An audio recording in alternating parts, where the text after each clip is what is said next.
Well, guys, it's been a while. I didn't mean to be away this long. It's been almost a year since my last video, but I don't know what to tell you except, I've been dealing with the case of the Depression. But I really appreciate everybody who's been still watching my videos for some reason and kind of reaching out. And I've gotten some comments that are like, "Where have you gone?" And some comments like, "We're glad that you left." Thanks for everybody for watching whatever horse shit I've put out over the last few years. But I'm back for now in the same spot as you saw me last year. I'm in the same apartment. So nothing huge has happened. I just have not been really feeling up to making videos. But recently, there's been something that I've really wanted to talk about, and I finally kind of got some inspiration, and I feel like it's something that you guys might want to hear me talk about, and that, of course, is the announcement that they are making Tron 3. I've been wanting a Tron 3 for years. You guys all know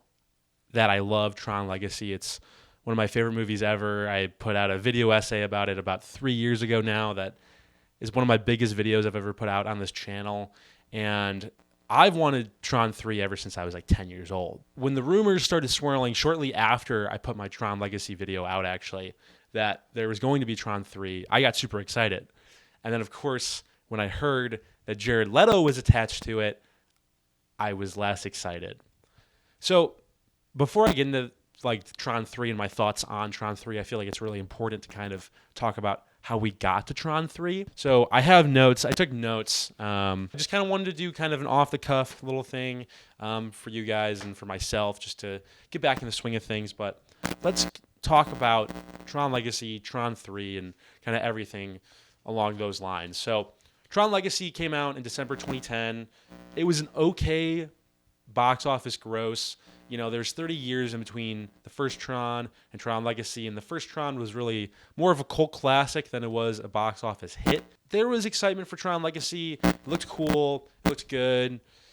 Jeff Bridges was back. The cult classic kind of, status that the first one had was supposed to be a big driver of the film's success. You have 30 years of fans. So it's a moderate box office success, but really, we don't hear anything about Tron for a few more years. Tron Uprising comes out, which was probably already in production around the time that Tron Legacy was in production as well. They canceled Tron Uprising after, I think, 18 episodes. I'm not even sure if the last few episodes of that first season, ended up airing. That show is really good. It's on Disney Plus. So if you're into Tron Legacy, definitely check out Tron Uprising. Tron 3 has been rumored, or had been rumored, as far back as 2015. Joseph Kosinski, who directed Tron Legacy, was supposed to be back for Tron 3. Garrett Hedlund was supposed to be back. Olivia Wilde was supposed to be back. So kind of the main sort of cast of characters from Tron Legacy was supposed to be back for Tron 3 or Tron Legacy 2, whatever you want to call it.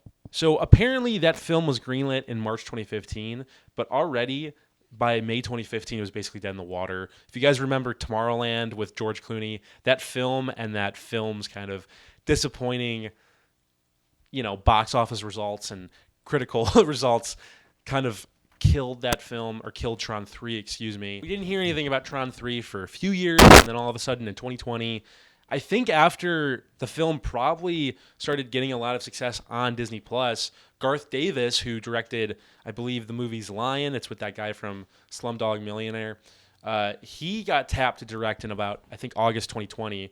And then Jared Leto was rumored to star, and we hadn't really heard anything for a while since then. And then all of a sudden, a couple weeks ago, all my friends started sending me this post that Tron 3 was greenlit. Joachim Roning, who directed probably the worst Pirates of the Caribbean movie, The Dead Men Tell No Tales Pirates of the Caribbean movie, which is by far the worst one. He got tapped to direct, and that Jared Leto is still attached, and that the production is set to start in August. And my thing is with Tron 3 now, after 3 years of hearing rumors, of hearing that Jared Leto is supposed to be attached and all this stuff, I just have to ask, why? Like, why is this a thing?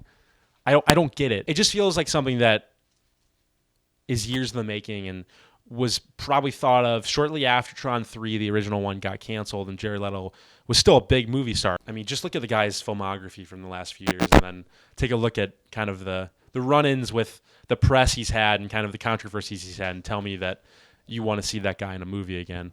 And my other thing is, too, you have such a good kind of baseline for a Tron 3, especially with the way that Tron Legacy ended and just the production value of that movie, the look of that movie, and then also just the fact that Joseph Kosinski, who directed Tron Legacy, just directed the biggest movie or the second biggest movie of 2022 with Top Gun Maverick. Why wouldn't you give him the reins again? Why wouldn't you give him everything in the world to make Tron 3? Because he's already proven that he can make a good Tron movie, but he's also proven that he can take a dormant franchise. Now he's proved it twice. He can take a dormant franchise and turn it into something even bigger than it always was.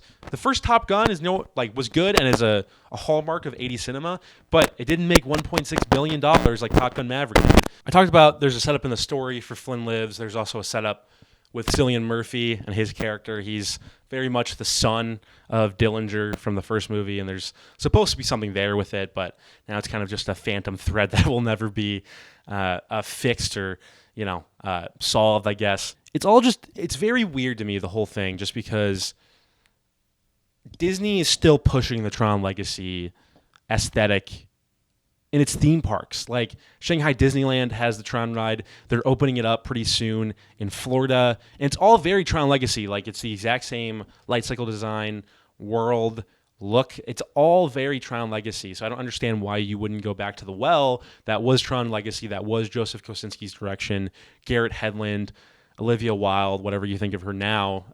Don't worry, darling. I don't know why you wouldn't go back to that. I don't know why you're doing this thing with Jared Leto of all people. I don't know why he's interested of all people. So I don't know. I'll probably go see it. I don't know if it's supposed to be a Disney Plus movie. If it's a Disney Plus movie, it's definitely not going to have the budget that I want it to have, like Tron Legacy did, which is an almost $200 million budget. It's probably going to have like not even half that. I don't know. I don't know what they're doing. I don't know why this is a thing that they're greenlighting. I don't know why they're not just giving it to Joseph Kosinski again, but I'm going to go see it. I'll review it when it comes out, but I can't say I'm looking forward to it, unfortunately. That's really all the thoughts that I have for you today. Thank you so much for tuning in and sticking with me for the last year or so. I'm hopefully going to put up more content soon. It's probably going to look a lot more like this just so it's easier on me and I can kind of just get my thoughts out and not have to worry about it as much, because a lot of the time what stops me from working is just the anxiety of working. So I apologize for my absence. Hope to see you guys soon, and hope to see Tron 3 soon, maybe. I don't know. Subscribe, like the video, share it, do whatever you want. I don't know. I'm going to go back to bed. So see ya.